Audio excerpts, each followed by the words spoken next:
Hello అందరికీ welcome back to our channel. చలికాలంలో ఎంతో ఆరోగ్యకరమైన ఈ బెల్లం క్యారెట్ లడ్డూలను అయితే ప్రిపేర్ చేసుకోండి. ఇంట్లోనే చాలా బాగుంటాయండి. పిల్లలైతే చాలా హ్యాపీగా తినేయొచ్చు. క్యారెట్ లడ్డూలని అసలు తెలియదు, అంత బాగుంటాయి. ఇవి ఎలా చేసుకోవాలో చూసేద్దాం రండి.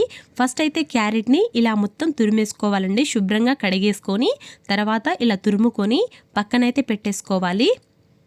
ఇప్పుడు ఒక ప్యాన్ పెట్టేసి 2 టేబుల్ స్పూన్ దాకా నెయ్యినైతే వేసుకోవాలండి. మీకు సరిపడా నెయ్యిని వేసుకోండి. అందులో డ్రై ఫ్రూట్స్ని అయితే వేసుకోవాలి. వీటిని అయితే మీడియం ఫ్లేమ్లో ఫ్రై చేసుకోవాలండి. ఇలా డ్రై ఫ్రూట్స్ని ఫ్రై చేసుకొని పక్కనైతే పెట్టేసుకోవాలి. అదే నెయ్యిలో ఇప్పుడు క్యారెట్ తురుమునైతే వేసుకోవాలండి. మీడియం ఫ్లేమ్లోనే మొత్తం ప్రిపేర్ చేసుకోవాలి. చాలా బాగుంటాయి లడ్డూలు అయితే. ఈ రకంగా పచ్చివాసన పోయే వరకు అయితే దీన్ని ఫ్రై చేసుకోవాలండి. మూత పెట్టేసి ఓ 10 మినిట్స్ అయితే ఫ్రై చేసుకోండి. ఈ రకంగా అయిపోతాయి. మూత పెట్టేసి మళ్ళీ ఇంకో 5 మినిట్స్ అయితే ఫ్రై చేసుకోవాలండి. ఇందులో కొద్దిగా నెయ్యి అయితే వేసుకున్నాను. నెయ్యి లేకుంటే ఆయిల్తో కూడా ప్రిపేర్ చేసుకోవచ్చు. ఇప్పుడు ఇందులో బెల్లంని అయితే వేసుకోవాలండి. క్యారెట్ తురుముకు తగ్గట్టుగా బెల్లాన్ని అయితే వేసుకోవాలండి. మరీ ఎక్కువగా వేసుకుంటే బాగా స్వీట్ అయిపోతుంది కాబట్టి దాన్ని చూసుకొని అయితే వేసుకోవాలి బెల్లాన్ని. ఇప్పుడు బెల్లం కరిగే వరకు అయితే మూత పెట్టేసి బాగా ఫ్రై చేసుకోవాలండి. ఇలా కొంచెం మొత్తం కలిపేసి ఇప్పుడు మూత పెట్టేసి మొత్తం కరిగించిన తర్వాత ఇలా అయిపోతుంది. ఇందులో కొబ్బరి పొడిని అయితే వేసానండి, ఎండు కొబ్బరి. కావాలంటే పచ్చి కొబ్బరి కూడా వేసుకోవచ్చు, చాలా బాగుంటుంది.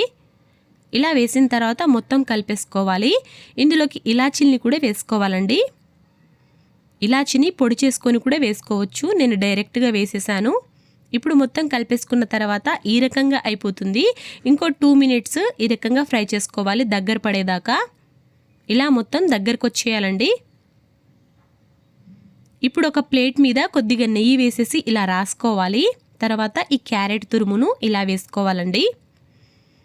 దీంట్లో ఇప్పుడు ఇది మొత్తం చల్లారే వరకు చూసుకొని తర్వాత ఇందులోకి డ్రై ఫ్రూట్స్ కూడా వేసుకొని దీన్నైతే లడ్డూల్లా చుట్టుకోవాలండి. అంతే, చాలా టేస్టీగా ఈ లడ్డూలను అయితే ప్రిపేర్ చేసుకోండి. మీరు కావాలంటే పైనుండి కొద్దిగా నెయ్యి కూడా వేసుకొని ఈ రకంగా చేసుకోండి. మనం ముందు వేసిన నెయ్యినే చాలా ఎక్కువగా ఉంటుందండి. ఈ రకంగా లడ్డూలను అయితే ప్రిపేర్ చేసుకోవాలి. ఇలా లడ్డూలని చుట్టుకున్న తర్వాత ఎండు కొబ్బరి పొడి ఉంటుంది కదా, అందులోకి కొద్దిగా రోల్ చేస్తే సరిపోతుందండి. ఇలా గార్నిష్ చేసుకుంటే చాలా బాగుంటాయి లడ్డూలు అనేవి. ఈ రకంగా ఒక్కసారి ట్రై చేయండి, చాలా బాగుంటుంది. నా వీడియో నచ్చితే మాత్రం కామెంట్ చేయండి. Thank you.